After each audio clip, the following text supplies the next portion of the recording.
Menjelang 1 tahun kepemimpinan Prabowo Subianto sebagai presiden, menguat kembali desakan agar Kapolri Jenderal Listio Sigit Prabowo dicopot dari jabatannya.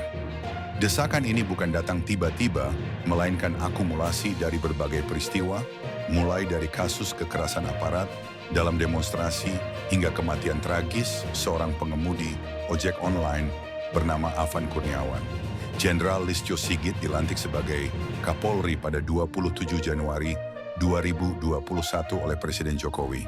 Itu berarti sudah hampir 4 tahun ia memimpin institusi Polri.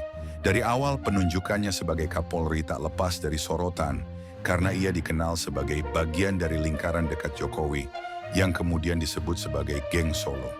Kini di era pemerintahan Prabowo, posisinya semakin dipertanyakan. Apalagi setelah beberapa menteri dan pejabat yang juga dianggap dari Geng Solo sudah lebih dulu digeser.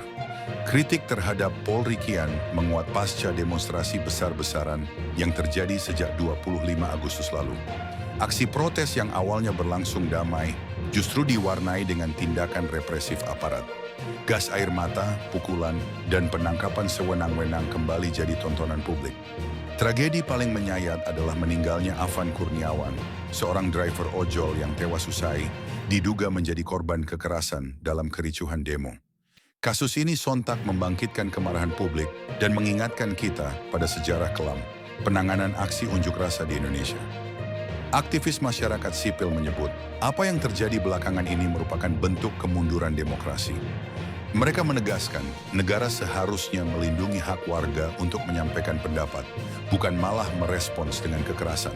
Jika praktik represif ini terus dipertahankan, maka janji Indonesia sebagai negara demokratis hanyalah retorika kosong. Pertanyaannya, sampai kapan praktik represif ini terus terjadi di bawah kepemimpinan Jenderal Listio Sigit? Apakah Polri gagal berbenah? Fakta bahwa ia sudah terlalu lama menjabat juga membuat desakan untuk penyegaran di tubuh kepolisian semakin kuat.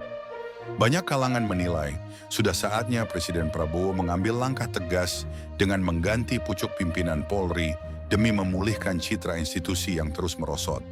Namun, persoalannya tidak sesederhana itu.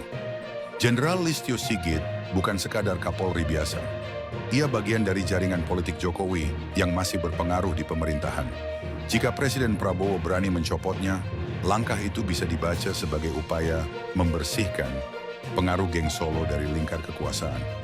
Tapi jika ia mempertahankan Sigit, publik bisa menilai Presiden Prabowo tunduk pada kompromi politik dan mengabaikan suara rakyat. Krisis kepercayaan terhadap Polri bukan hanya soal satu figur Kapolri, melainkan juga sistem yang melingkupinya. Namun dalam politik Indonesia, simbol kepemimpinan punya bobot besar. Nasib Kapolri Jenderal Listio Sigit kini berada di titik kritis. Di satu sisi, ia masih punya backing politik dari sisa kekuatan Jokowi.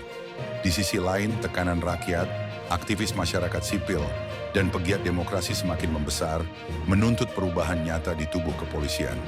Presiden Prabowo kini benar-benar diuji. Akankah ia berpihak pada rakyat dan memperkuat demokrasi dengan mengganti Kapolri, atau justru mempertahankan status quo demi stabilitas politik? Bagaimana menurut kalian? Apakah Presiden Prabowo sebaiknya segera mengganti Kapolri Jenderal Listio Sigit atau tetap mempertahankannya meski desakan publik semakin menguat? Tulis pendapat kalian di kolom komentar. Jangan lupa like, share, dan subscribe untuk terus mengikuti pembahasan tajam dan kritis seputar politik Indonesia.